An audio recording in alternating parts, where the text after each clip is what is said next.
जय महामाई, जय महादेव। आज हम विशेष रूप से आपके सामने भगवत चरणारविंद की कृपा से, भगवत प्रेम से, भक्ति से मैं चर्चा करने जा रहा हूँ जननी नाम जन्मभूमिश्च, जो हम शब्द बोलते हैं, जिस शब्दावली का प्रयोग हम प्रायः सभी लोग करते हैं, बोलते रहते हैं। जननी नाम जन्मभूमिश्च स्वर्गादपि गरीयसी। जननी जन्मभूमि जो होती है वह स्वर्ग के समान होती है। हम उसकी चर्चा करते हैं, बहुत सारी चर्चाएं करते हैं, लेकिन उसका मुख्य बिंदु हमें नहीं पता होता है। आज हम उस पर दृष्टि डालते हुए प्रत्येक जन के हृदय में जन्मभूमि का प्रताप, महत्व पता चल जाए, यह सब हमें जानना चाहिए। क्योंकि हम उस भारत भूमि के हैं, उन ऋषियों की भूमि में जन्मे हैं, उन परमात्मा की किलोले करने वाली भूमि में जन्मे हैं, जिस भूमि की आभा मंडल ही अपने आप में प्रयुक्त है और अपने आप में दिव्य है, वो महत्व रखती है। यहाँ के भूमि रज का कण कण जो है हमारे मस्तिष्क पर जब जाता है, वो बुद्धि विवेक को संचालित कर देता है। सारी सृष्टि तो भगवत स्वरूप है, सबको इस सृष्टि की वंदना करनी ही चाहिए। और जो इस सृष्टि की वंदना करता है वह विनम्र हो जाता है, जिसमें दीन भाव है। भगवान सदा विद्यमान रहने वाली इस पृथ्वी प्रकृति के समान हमारे आधार हैं, और यही स्वयं अपने बारे में लोग पूर्ण रूप से ऊर्जावान होते हुए बोलते हैं। वो लोग ही बोल पाते हैं जो इस सृष्टि को, इस पृथ्वी को या अपनी भूमि को समझते हैं। जे जन में कलिकाल कराला, करतब बायस बेश मराला, चलत कुपंथ बेद मग छोड़े, कपट कलेवर कलिमल भोंडे, बंचक भगत कहाई राम के, किंकर कंचन कोह काम के। तिन मह प्रथम रेख जग मोरी, धींग धर धर्म ध्वज धंधक धोरी, जो अपने अवगुण सब कहूँ, बाढ़ही कथा पार नहीं लहूँ। ताते में अति अलप बखाने, थोरे हूँ जानी हहीं सयाने। जे जन में कलिकाल, कैसा दीन भाव है, कैसा विनम्र भाव है। जो विनम्र है वही भगवत कार्य कर सकता है, और भगवत कार्य से हर व्यक्ति सुमधुर हो सकता है, सायुज्यता को प्राप्त कर सकता है और अभ्युदय को प्राप्त हो सकता है। जननी जन्मभूमिश्च, सबको प्रणाम करके गोस्वामी तुलसीदास जी महाराज ने हमको अवध की पावन भूमि से आमंत्रण दे दिया है। बाबा जी श्री अवध की वंदना करते हैं। गोस्वामी जी व्यक्ति के पुजारी नहीं हैं, तत्व हैं, गुण हैं, गुण के पूजक हैं। प्रारंभ में 3 माताओं की वंदना की। ये भगवान राम की भूमि की विशेषता इसलिए अवगत करा रहा हूँ, क्योंकि यहाँ पर जन्मे हुए परमात्मा ने भी अपनी जननी भूमि को, अपनी जन्म देने वाली भूमि को किस प्रकार से उनका वंदन किया है, किस प्रकार से उनके महत्व को समझा है। गोस्वामी जी का भाव है, अगर माँ होगी तो बेटे का जन्म बार बार हो सकता है, माँ ही नहीं होगी तो बालक कैसे आएगा। माँ के बल पर ही तो प्रभु ने बोला है, यदा यदा ही धर्मस्य। मातृभूमि को प्रणाम किया है, राष्ट्र को प्रणाम किया है, अवध को प्रणाम किया है। अवध कैसा पावन है। श्री वृंदावन अनंत कोटि ब्रह्मांड का नायक है। जहाँ बालक जन्म कर खेलता है वह दिव्य होगी, वह भूमि ऐसी दिव्य होगी जहाँ पर परमात्मा इस प्रकृति के समावेश में आरूढ़ होकर के निरंतर लोटपोट करता है। उसकी महिमा कौन गा सकता है। भारतवासी गौरव के साथ बोलना चाहिए। प्रत्येक भारतवासी को यह गर्व करना चाहिए, गौरव से बोलना चाहिए, जहाँ पर स्वयं परमात्मा ने सृष्टि रचने वाले लीलाधारी जगत नियंता परमात्मा ने इस भूमि में जन्म लेकर के अपने शरीर का स्पर्श इस भूमि से कराया है। यह मातृभूमि मेरी, यह पितृभूमि मेरी, यह पुण्य भूमि मेरी, यह कर्म भूमि मेरी। और प्रत्येक व्यक्ति को, मैं तो ये कहता हूं कि यहां पर जन्मे हुए प्रत्येक व्यक्ति को यह गर्व से कहना चाहिए, यह मातृभूमि मेरी, यह पितृभूमि मेरी, यह पुण्य भूमि मेरी, यह कर्म भूमि मेरी। पावन परम जहां की मंजुल महात्म धारा, पावन परम जहां की मंजुल महात्म धारा। पहले ही पहले देखा जिसने प्रभात सारा, पहले ही पहले देखा जिसने प्रभात सारा। सुरलोक से भी अनुपम,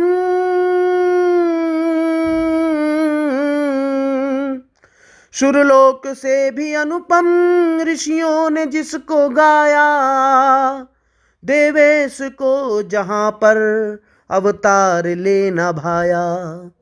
देवेश मतलब देवता, सुरलोक मतलब भगवान के लोक से भी अनुपम ऋषियों ने जिसको गाया है। यहाँ की वंदना और यहाँ के महत्व की चर्चाएं तो ऋषि लोग भी करते हैं। देवेश को जहाँ पर अवतार लेना भाया, वह मातृभूमि मेरी, पवित्र भूमि मेरी, प्रिय भूमि मेरी। यह मातृभूमि मेरी, यह पितृभूमि मेरी, यह पुण्य भूमि मेरी, यह कर्म भूमि मेरी। बहुत लोग ऐसे भी हैं जो कि यहाँ रहते हुए खाते यहाँ का है, पीते यहाँ का है और सब कुछ यहाँ करते हैं, बल्कि पूरा जीवन व्यतीत यहाँ का करते हैं और उनका जीवन बीत जाता है विदेशों की बड़ाई करते करते। कहने का तात्पर्य कि उन्हें अपने ऊपर कितना कटाक्ष डाल रखा है, जिसकी वजह से वो विदेश की परिचर्चा में अपने जीवन को बिता देते हैं। जिस भूमि से जन्म मिलता है, जिस भूमि से कर्म भूमि होती है, जिस खिलाती पिलाती बड़ा करती है, परिवार संयोजती है, उसकी बुराई कर देते हैं। लेकिन भगवान राम ने ऐसा नहीं किया, भगवान श्री कृष्ण ने ऐसा नहीं किया। वो जहाँ जन्मे वहाँ की मातृभाषा को जगत जगत में पहुँचाया, कोने कोने में पहुँचाया है और यहाँ के वर्णन को जगताधार बना दिया। अवध जहाँ कभी किसी का वध ना हुआ हो, जहाँ कोई कलह नहीं, कलेश नहीं, वहाँ भगवान अवतार लेते हैं। जैसे ही अवध में थोड़ी सी कलह हुई, प्रभु बाहर चले गए। हृदय में प्रभु का प्राकट्य चाहते हो तो हृदय को अवध बनाइए। भगवान अवध में विराजते हैं, इसलिए हृदय में अवध जैसा आश्रय जरूरी है, बनाना पड़ेगा। कलह रहित जीवन, मुक्त स्वभाव, भगवान स्वयं आकर भीतर बैठ जाएंगे। बाहर के मंदिर में पधरवाओगे तो पुजारी जब अनुमति देगा तब दर्शन कर पाओगे। अगर हृदय को मंदिर बना दिया तो भगवान स्वयं पधार जाएंगे, हर क्षण प्रभु दर्शन होने लगेगा। अतः जीवन को अयोध्या बनाएं, अवध बनाएं, उनकी वंदना करें। भगवान ने अपने श्रीमुख से कहा है, सब भाव से गाइए। बंदहूँ अवधपुरी अति पावनी, सरजू सरिकली कलुष नसावनी। बंदहूँ अवधपुरी अति पावनी, सरजू सरिकली कलुष नसावनी। प्रणवऊँ पुर नर नारी बहोरी, ममता जिन्ह पर प्रभु ही न थोरी। भगवान जब लंका से लौटे हैं तो पुष्पक विमान से प्रभु ने अवध की 3 परिक्रमा लगाई है, महिमा सुनाई, महिमा गायन हो रहा है, उसे श्रवण किया है। अपने साथ आए प्रमुख बानर और विभीषण को, विभीषण सुग्रीव जी, वैसे तो लोग समझते हैं कि मुझे वैकुंठ बहुत प्रिय है, लेकिन अवध मुझे उससे भी अति ज़्यादा प्रिय है। अवधपुरी सम प्रिय नहीं सोऊ, यह प्रसंग जाने को। यह बात कोई कोई ही जानता है, और ये सरयू महारानी है ना, इसमें आप जल मत समझना, यह तो मेरे अंतःकरण का प्रेम है, हृदय की करुणा ही है, जल के रूप में बह रही है। भगवान सरयू का महात्म्य स्वयं कहते हैं, जामज्जनते बिनहि प्रयासा, मम समीप नर पावहि बासा। सरयू जी की कृपा से बिना प्रयास के प्रभु धाम में वास हो सकता है। हम जिस भूमि में जन्मे हैं, भारत भूमि में, वहाँ गंगा, यमुना, सरस्वती, कावेरी, कृष्णा, वेणी, सरयू आदि सभी नदियाँ कलकल निनाद करती हैं, बह रही हैं, निरंतर गुंजायमान हो रही हैं और निरंतर क्षुधा की तृप्ति कर रही हैं, प्यास को बुझा रही हैं। बंदौ कौशल्या दिशि प्राची, कीरति जसु सकल जगमाची। प्रगटेउ जहाँ रघुपति शशि चारु, विश्व सुखद खल कमल तुषारु। पूर्व की संस्कृति की प्रतीक मां कौशल्या दुनिया की दो प्रकार की संस्कृतियां हैं, एक पूर्व की संस्कृति, एक पाश्चात्य की संस्कृति, एक योग की संस्कृति, एक भोग की संस्कृति, एक साधना की संस्कृति, एक वासना की संस्कृति, एक समर्पण की संस्कृति, एक अपहरण की संस्कृति, एक सुगंध की संस्कृति, एक दुर्गंधित संस्कृति। भारत की संस्कृति, पूर्व की संस्कृति, पूर्व दिशा में चंद्र प्रकट होकर जैसे जगती को शीतलता प्रदान करता है, ऐसे ही मां की कोख से प्रगटे हुए प्रभु रामचंद्र ने जीव मात्र को शीतलता प्रदान कर दी है। कौशल्या जी को पूर्व की संस्कृति की प्रतीक है। प्रभु मां के गर्भ में आए, यह प्रभु ने मां के ऊपर कोई कृपा नहीं की, अपितु मां ने प्रभु पर कृपा करके अपने गर्भ में उन्हें स्थान दिया है। यह मां ही है जिसकी गोद में भगवान आना चाहते हैं। कौशल्या मां का स्वभाव देखें, जिस समय भगवान को राज तिलक की तैयारी चल रही थी, मां को तो रात भर नींद नहीं आई, पूरी रात जागकर वस्त्राभूषण तैयार किए, कल मेरा लाल राजा बनेगा, ऐसे उनका श्रृंगार करूंगी, ऐसे उसकी आरती उतारूंगी, ऐसे उसकी नजर उतारूंगी। मां का भाव है ना, अरे जगत की मां जब बेटे के विवाह की तैयारी करती है तो फूली नहीं समाती। ये तो जगदीश की मां है। रात भर मां ने तैयारियां की। आज प्रातःकाल हुआ, कैकेयी जी के भवन में दुर्घटना घटित हो गई। राजा कुसंग के षड्यंत्र का शिकार हो गए, प्रभु के वनवास हो गया। अभी इस भोली मां को कुछ पता भी नहीं था। भगवान मां के भवन में बन जाने की आज्ञा लेने पधारे। आप कल्पना करें, प्रभु को देखकर मां के हृदय के भावों की क्या दशा हुई होगी। भगवान ने जैसे ही दोनों हाथ जोड़कर रघुकुल तिलक जोरी दो हाथा, रघुकुल तिलक जोरी दो हाथा, मुदित मातु पद नायऊ माथा। प्रभु ने जैसे ही मां को प्रणाम किया, मां तो एकदम वात्सल्य भाव से आ गई, भर गया, रोम रोम उनका पुलकित होने लगा। और बच्चे के साथ जैसे कोई जगत की साधारण मां करती है, ठीक उसी प्रकार से करने लग गई। बार बार मुख चुंबती माता,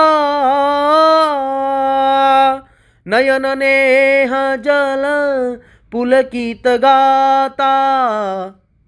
जब मां के हृदय में बालक के प्रति अतिशय वात्सल्य उमड़ता है, तो मां उनको अपने हृदय से लगा लेती है। आज बेटा राजा बनेगा। मां ने कहा, तू जल्दी से तैयार हो जा और सुन, आज राज तिलक है ना, आज विधि विधान में बहुत देर हो जाएगी, तुझे इसलिए जल्दी तैयार होकर के कुछ खा लेना चाहिए, नहीं तो देर से भूखे रहना पड़ेगा। ऐसा कर मैंने मोहन भोग बनाया है, थोड़ा सा तू भी खा ले। माँ तो जब भी बच्चे को कहेगी कुछ ना कुछ पाने को ही कहेगी। प्रभु खड़े खड़े देख रहे हैं, इस भोली माँ को कैसे कहूँ, माँ तेरा मोहन भोग आज धरा का धरा रह जाएगा। भगवान जब बहुत देर तक नहीं बोले तब माँ ने कहा, राघव क्या बात है, तू इतना विचलित क्यों है, बोलता क्यों नहीं, तू चुप क्यों है। माँ ने जब बहुत आग्रह किया तो भगवान ने बड़ी सावधानी से कहा, माँ आज मेरा राज तिलक है ना, तो पिताजी ने उसमें थोड़ा सा परिवर्तन कर दिया है। अवध का राज्य तो माँ का छोटा सा ही था, इसलिए इसे तो छोटे भैया भरत को दे दिया है, और वन का राज्य बहुत बड़ा है, इसलिए मुझे तो बड़ा राज्य तो बड़े को ही मिलना चाहिए। पिता दीन मोहि कानन राजू, जहाँ सब भांति मोर बढ़ काजू। पिताजी ने मुझे वन का राजा बनाया है, माँ वहाँ बड़े बड़े कार्य करने हैं, आशीर्वाद दो, मैं सब कार्य आनंद से कर सकूं। अब आप विचार करो माँ की व्यथा क्या हुई होगी। कौन माँ यह सुनकर जीवित रह सकेगी। माँ तो जैसे पत्थर की कोई चीज उनके ऊपर रख दी गई हो। भवन में ऐसे अचेतन प्रभु घबराए कहीं माँ प्राण ना त्याग दें। प्रभु माँ को उठा रहे हैं। ओ माँ तू धैर्य तो धारण कर, अरे तू साधारण नारी नहीं है माँ, तू राम की माँ है। अगर तू धैर्य खो देगी तो कौन धैर्य रखेगा। बहुत प्रयास के बाद माँ सावधान होकर बोली, हे राघव मेरे लाल, तू अवध रहता है या वन को जाता है, इससे मुझे कोई चिंता नहीं। उस कुलद्रोही का, उस पापी का नाम तो मुझे बता दे जिसने हमारी खुशियों पर कुठाराघात किया है, जिसने हमारी दिवाली को अंधकार में बदल दिया है। राघव उसका पता तो बता। विधाता ये तूने क्या कर दिया। भगवान कैसे बोले कि सब कैकेयी माँ ने किया है। भगवान तो मौन हो गए। सुमंत का लड़का साथ था, उसने सारी घटना विस्तार से मैया को बता दी। यहाँ कौशल्या जी का चरित्र प्रकट होता है। जो भाषा कौशल्या जी ने बोली है, भाषा केवल यही माँ बोल सकती है। अन्य कोई माँ होती तो झगड़ने पहुंच जाती, कहा देती जब राजसभा ने मेरे पुत्र को राज्य सौंपा है, तू कौन होती है बदलने वाली, ऐसा कह सकती थी। अगर कोई उदार मन की होती तो यह भी कह सकती थी कि कोई बात नहीं, आपने अपने बेटे को राज्य मांगा है, हमको कोई आपत्ति नहीं, लेकिन मेरे निरापराध भोले भाले बालक को वन में क्यों भेज रही हो। मेरे बालक ने क्या बिगाड़ा है। लेकिन धन्य है कौशल्या माँ, जो भाषा बोलती हैं वह कोई और नहीं बोल सकता। माँ ने कहा, राघव बेटा सुन, जो केवल पितु आय सुताता, तो जनि जाहु जानी बड़ी माता। जो तो जनि जाहु जानी बड़ी माता। अगर तेरे पिता ने केवल तुझे आज्ञा दी होती तो मैं तुझे कह सकती थी मत जाओ, मेरी आज्ञा है। बच्चे पर माँ का पिता से 10 गुना अधिकार ज्यादा होता है। लेकिन राघव सुन ले बेटा, मैं तेरी माँ नहीं हूं, तू कैकेयी भी तेरी माता है, मैं अकेली नहीं। यह कह दिया माँ ने, जो पितु मातु कहो बन जाना, तो कानन सत अवध समाना। तो कानन सत अवध समाना। राघव अगर माता पिता दोनों की आज्ञा है तो जाओ बेटा। बन तुमको सैकड़ों अवध के समान सुखदाई हो। जगत में है कोई दूसरी माँ जो यह बोल सके, इस भाषा का प्रयोग कर सके, स्वभाव प्रकट कर सके। प्रभु तो स्वभाव के अधीन हो जाते हैं, प्रेम के अधीन हो जाते हैं, भक्त के अधीन हो जाते हैं, भूलकर बालक बन जाते हैं। ऐसी मां की गोद में तीनों माताओं को प्रणाम किया। आगे दशरथ राव सहित सब रानी, कई रामायणों में वर्णन है। महाराज के अनेकों रानियां थीं, अतः गोस्वामी जी ने सब रानी शब्द प्रयोग किया। सभी को सामूहिक प्रणाम कर महाराज दशरथ को अलग से प्रणाम करते हैं। जिन्हि बिरचि बड़ भयउ विधाता, महिमा अवधि राम पितु माता।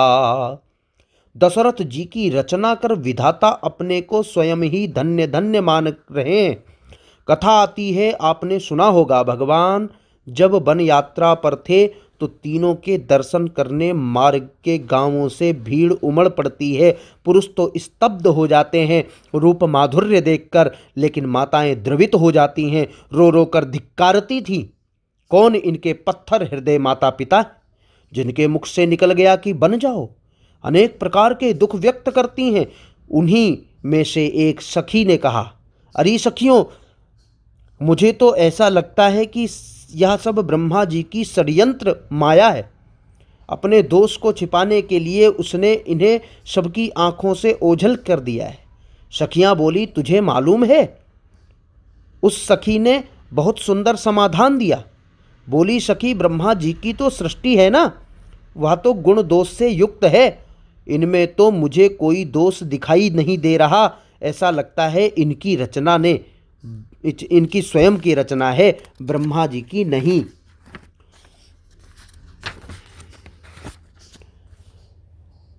आप प्रकट भय विधि बनाए, ये तो मानो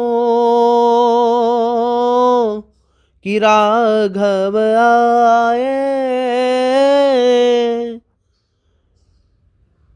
लोग कहीं ब्रह्मा जी से इनके बारे में पूछ रहे हैं, इसलिए ब्रह्मा जी ने षड्यंत्र करके इनको वन में भेज दिया है। ना ये लोग तो दृष्टि में रहने ही चाहिए, दृष्टि से ओझल नहीं होने चाहिए। मेरी रचना पर टिप्पणी हो रही है, ऐसा ब्रह्मा जी सोच रहे हैं। ये बात देवताओं ने सुन ली और जाकर कह दिया विधाता से, महाराज आपके बारे में तो ऐसी ऐसी चर्चाएं हो रही हैं, आपने जगत को बनाया है, लेकिन श्री राम लखन और जानकी जी आपकी रचना के बाहर हैं। विधाता ने अपनी झेप मिटाने के लिए गौरव से कह दिया, अरे भले ही मैंने श्री राम की नहीं, श्री राम सीता लक्ष्मण की रचना नहीं की, लेकिन राम जी के निर्माता की तो रचना मैंने ही की है। मतलब दशरथ की, मतलब राम अवध की, मतलब अन्य जिस भूमि पर वो खेले हैं, बालकपन में खेले हैं, उस भूमि की तो रचना मैंने की है। इसलिए गौरवान्वित हो रहे हैं आज स्वयं भगवान ब्रह्मा। जिनहि बिरचि बड़ भयउ विधाता, महिमा अवधि रामु पितु माता। महिमा अवधि राम पितु माता। पुनः एक बार और महाराज को प्रणाम किया, जिन्होंने श्री राम जी के विरह में प्राणों को तिनके के समान त्याग दिया, महाराज दशरथ ने। और भगवान श्री राम अपनी जन्मभूमि को प्रणाम करते हैं और यह भूमि को आश्वासन दे रहे हैं कि इस भूमि में मैं जन्मा हूं, मैं ऋणी हूं। भूमि का भी ऋण होता है, प्रत्येक व्यक्ति को जान लेना चाहिए। भूमि का भी एक ऋण होता है। इस भूमि में मैं जन्मा हूं, मैं अवश्य इस ऋण को चुकाने के लिए तत्काल आऊँगा। तुरंत तत्परता के साथ में मैं इस भूमि पे अपने कार्य को गति प्रदान करूँगा। ऐसा भूमि को प्रणाम करते हैं। प्रत्येक भूमि में पैदा जिस भूमि पर भगवान श्री राम ने जन्म लिया है उसमें रहने वाले मानो आश्वस्त कर रहे हों कि मैं इस भूमि का ऋणी हूँ, मैं अवश्य आऊँगा, अपने ऋण को चुकाऊँगा। इसलिए प्रत्येक व्यक्ति को अपने जननी और जन्मभूमि का सदैव ध्यान रखना चाहिए और ऐसा कोई कार्य ना हो जिससे यह लांछन लगे कि तुमने भूमि का ऋण नहीं उतारा, तुमने अपनी जननी का ऋण नहीं उतारा। ऋण से मुक्त होना चाहिए, प्रत्येक व्यक्ति का ये कार्य है और प्रत्येक व्यक्ति का यह संकल्प होना चाहिए कि मुझे अपनी जन्मभूमि और अपनी जननी का ऋण उतारना है। इसलिए जीवन में जितना हो सके सौहार्दपूर्ण कार्य करना चाहिए और सौहार्दता को समाज के अनुकूल रहते हुए समाज के वातावरण में ढल जाना चाहिए, जिससे कि हमारे द्वारा किया गया कोई भी कार्य पाप में लिप्त ना हो और हमारे द्वारा किया गया कार्य सब प्रकार के पुण्यों का भागी बन सके। जननी नाम जन्मभूमिश्च स्वर्गादपि गरीयसी।